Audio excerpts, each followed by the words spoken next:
Assalamualaikum warahmatullahi wabarakatuh.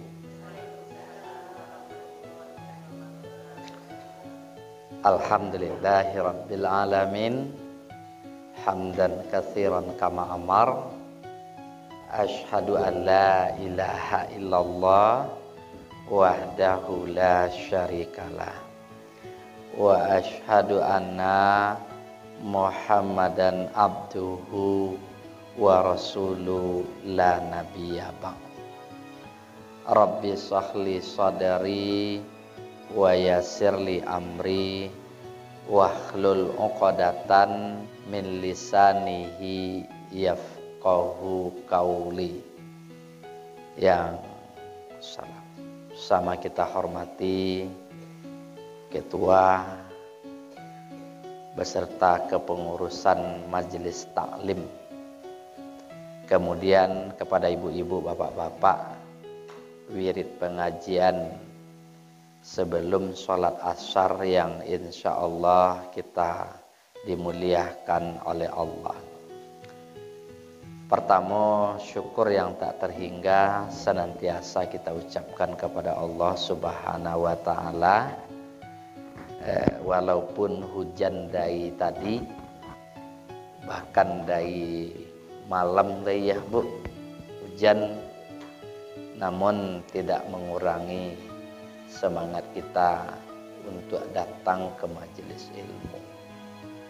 Kemudian selawat beriringan salam selalu kita sampaikan kepada Nabi kita, Nabi besar Nabi Muhammad Sallallahu alaihi wasallam, berupa Allahumma salli ala Muhammad wa ala ali Muhammad.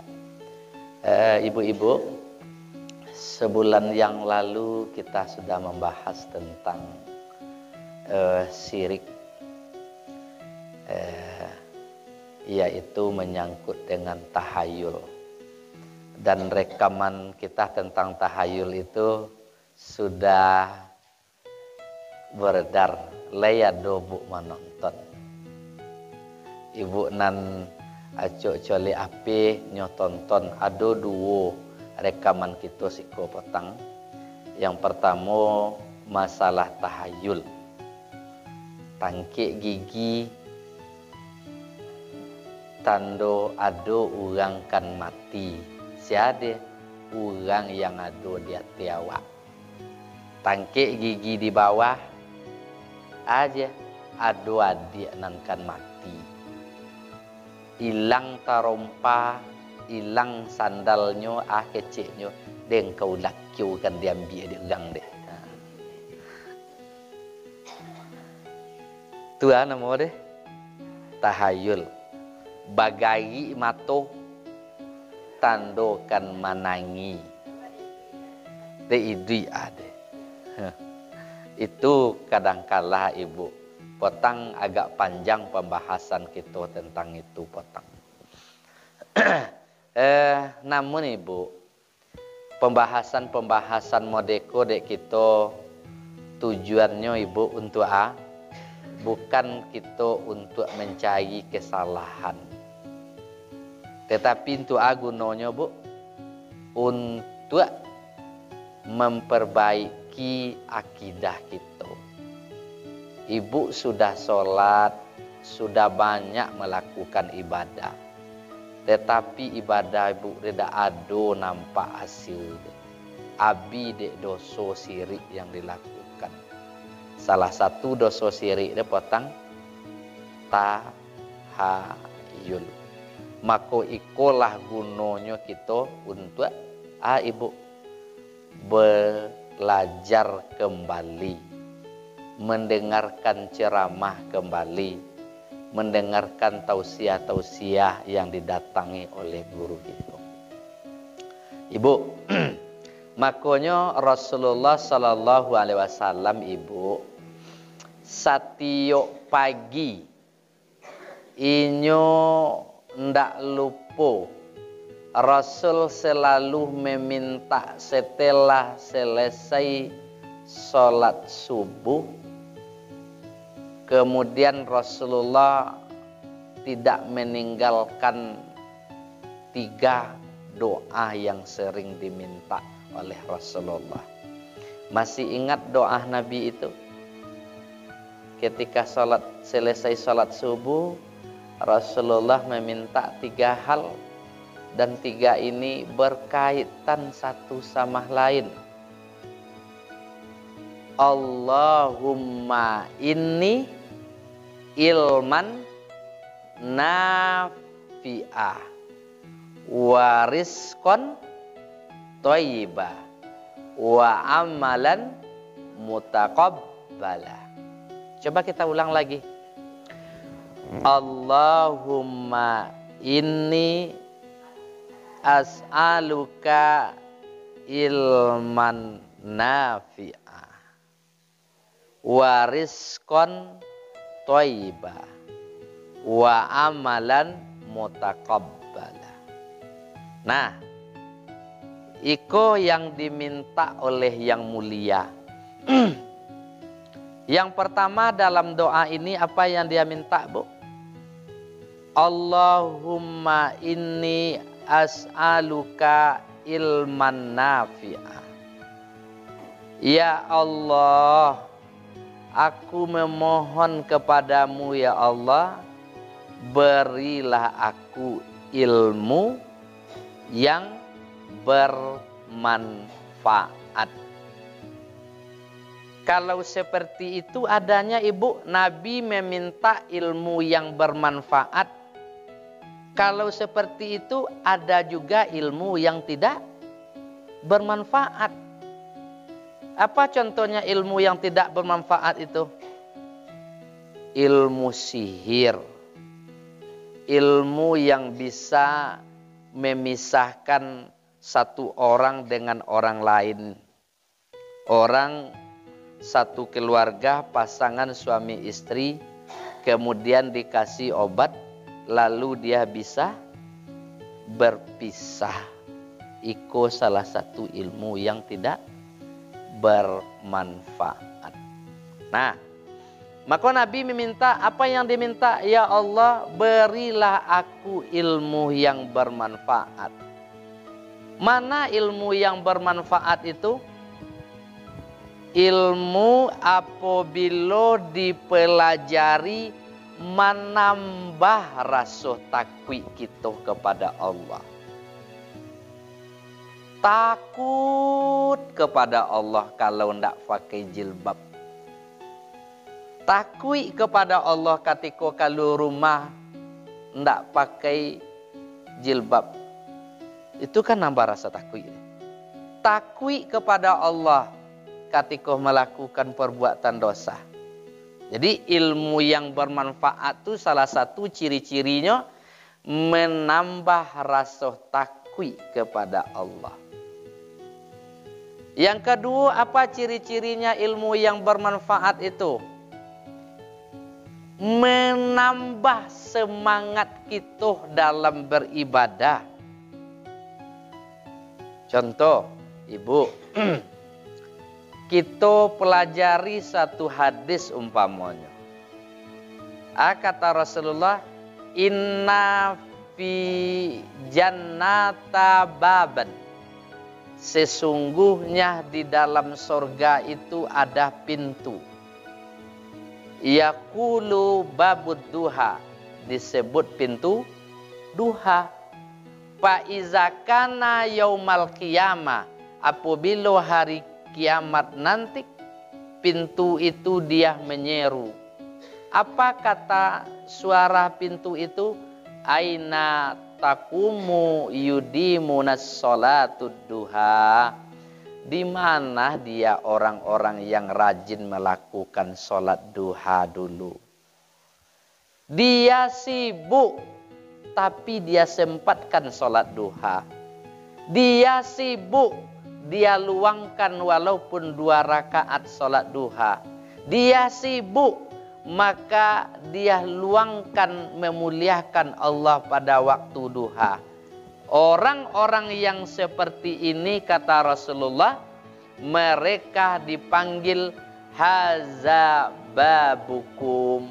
Ini adalah pintu untukmu. masuklah kamu melalui pintu ini. Yaqulu babud duha. Disebut pintu apa namanya ibu? Pintu duha. Siapa yang masuk ke sana? Orang-orang yang merutinkan sholat duha. Artinya apa? Ilmu yang bermanfaat itu apa? Ketika didengarkan, ketika dibaca, ketika disimak, menambah semangat awak beribadah. Jadi ciri yang pertama apa cirinya? Ilmu yang bermanfaat itu menambah rasa takut kepada Allah. Yang kedua menambah semangat ibadah.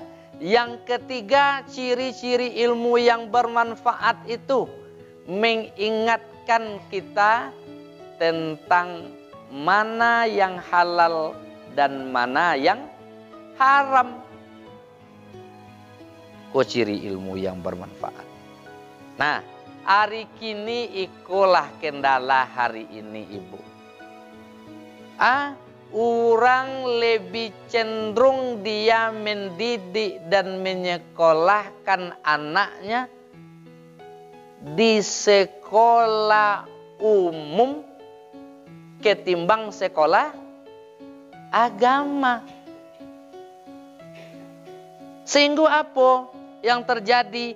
Dia paham ilmu umum, dia paham fisika, dia paham kimia, dia paham matematik, tetapi tidak paham sedikitkan ilmu tentang bahasa Arab. Ini mau tanya sama ibu. Kalau kita sholat, kita pakai bahasa Inggris, bahasa Arab. Kalau kita baca Al-Quran, bahasa Arab, bahasa Inggris. Kalau kita membaca hadis, pakai bahasa Arab atau bahasa Jerman? Bahasa Arab. Nah, arti apa? Kalau orang-orang yang dia tahu dengan yang tadi, yang dia minta apa? Ya Allah, pada poin yang pertama dia minta, aku meminta kepadamu ya Allah ilmu yang bermanfaat. Coba ibu perhatikan.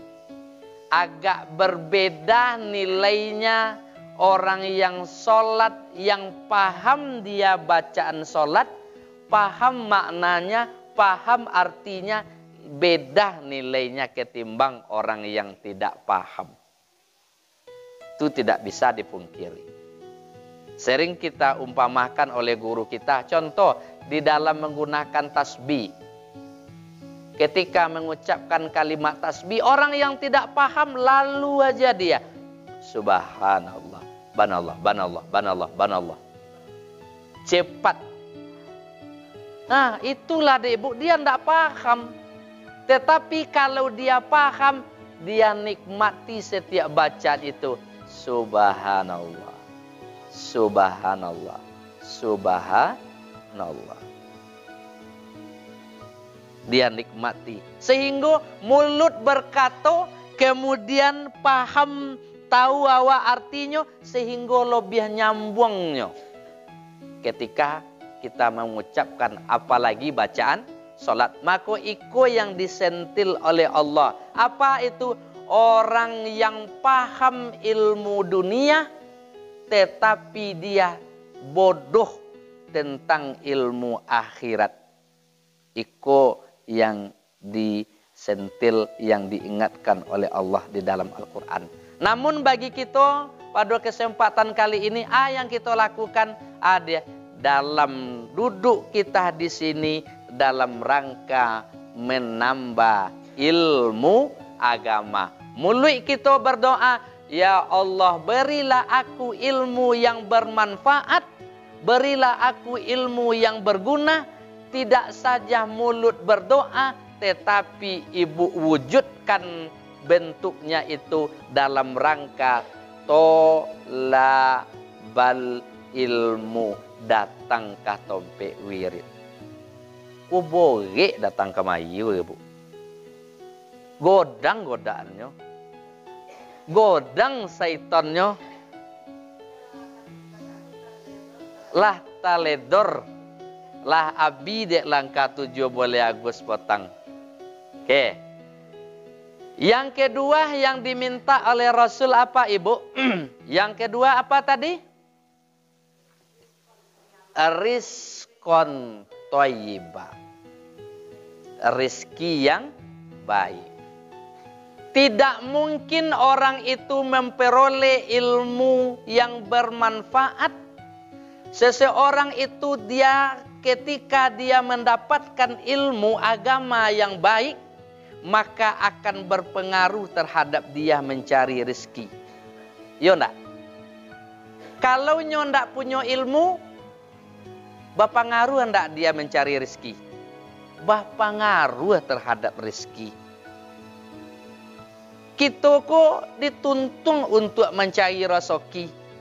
Untuk memenuhi kebutuhan kita, makan, minum, rumah, pakaian, untuk pendidikan anak dituntun kita. Namun rezeki yang baik itu kecek Nabi yang mana? Rezeki yang halal. Dan rezeki yang halal ikulah apabila kita cari, kemudian kita nikmati, akan berpengaruh terhadap ketaatan kita kepada Allah. Akan berpengaruh terhadap ibadah kita. Akan berpengaruh terhadap aktivitas sholat yang kita lakukan. Akan menggiring kita untuk taat. Dan sebaliknya, lihat dia. Orang-orang yang mencari kehidupannya tanpa memperhatikan halal dan haram yang jelas dapat, itu akan berpengaruh juga kepada semangat ibadah. Maka Rasulullah mengingatkan dan Allah mengingatkan, diistilahkan makanan haram itu dengan khabisa. Makanan yang menjijikkan. Daya deh, contoh, dai mempermainkan literan minyak. Kulai saliter gebu, lain nak saliter. Ndak sampai 1 liter dikatakan mempermainkan timbangan.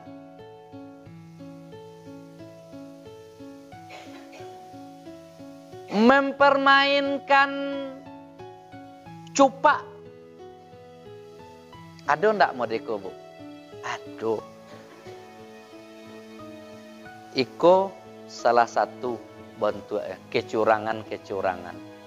Nah, ketika iko tah makan bagi kita, jangankan yang lain. Hari kini yang ngacuk hilang deh, Bu, pinang.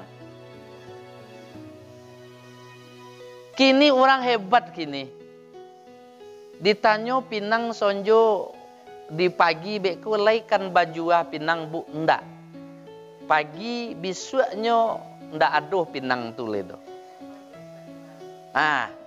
Bu, iko aiku kurang mencari rezeki yang halal. Ambo kita colik lah di Ibu.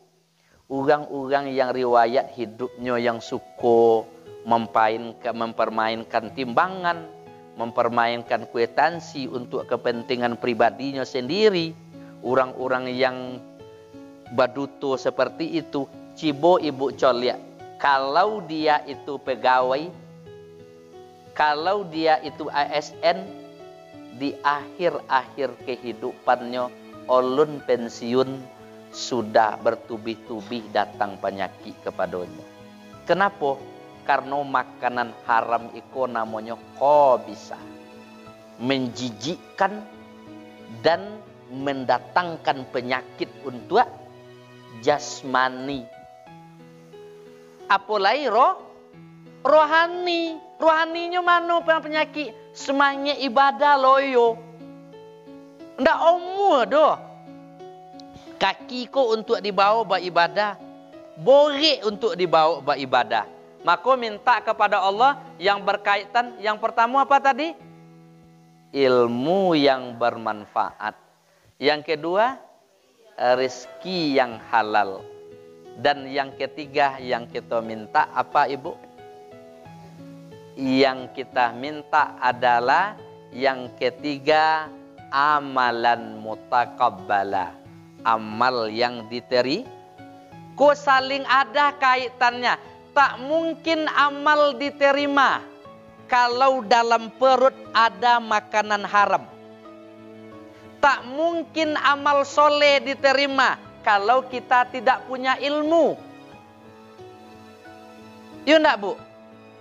Enggak mungkin amal solehku diterima kalau kita enggak punya ilmu tentang ibadah itu. Maka itu yang diingatkan oleh Rasulullah di dalam sebuah hadis. Ada orang yang selama 60 tahun dia sholat. Dia ruku selama 60 tahun. Dia sujud selama 60 tahun. Dia duduk antara dua sujud selama 60 tahun. Lalu Rasul katakan tidak satu sholat pun dari orang itu diterima oleh Allah. Apa sebabnya tidak diterima oleh Allah? Yang pertama, rukunya bagus, tetapi sujudnya tidak. Sujudnya bagus, rukunya bermasalah. Ruku dan sujudnya bagus, tetapi tidak tumak nina. Artinya apa? Dia ini di dalam melakukan sholat itu tidak mengikuti yang diajarkan oleh Rasulullah. Maka katigo-tigo penting dek kita. Ada Bu. Yang pertama, ilmu yang bermanfaat. Kalaulah ilmu yang bermanfaat, maka menggiring kita untuk mencari rezeki yang halal. Ada filter baginya. Dan sebaliknya, kalau rezeki yang halal sudah kita lakukan, maka berpengaruh terhadap ibadah amal soleh yang kita lakukan. Jangan berharap amal soleh kita diterima oleh Allah, dalam perut ini ada makanan haram. Iko yang dikatakan oleh Rasulullah. Ingat Bu, hadisku sangat sederhana. Ar-rajulu yutilus safar. Akibat orang makanan haram. Baik dengan cara mempermainkan timbangan, dengan cara mambiak pokat kawan, dengan cara mambiak pinang kawan, dengan cara mambiak gotah kawan. Lalu dia makan. Bagaimana ibadah orang ini? Mungkin hari ini orang tidak cara-cara itu. Dengan cara apa? Tanda tangan.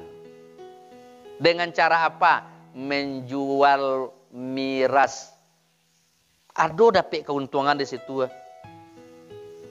Bakodainya, tapi jual miras.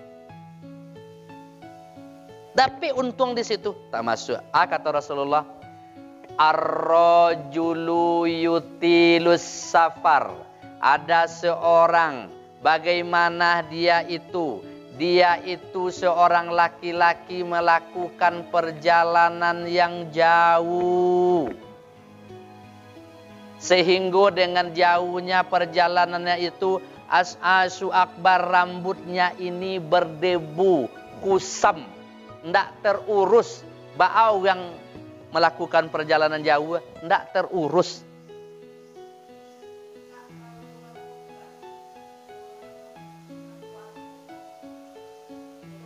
Togel tak masuk tu dia. Togel tu dia. Maka membuat orang beko untuk ada Bu deh. Membuat orang berfikir untuk menghayal.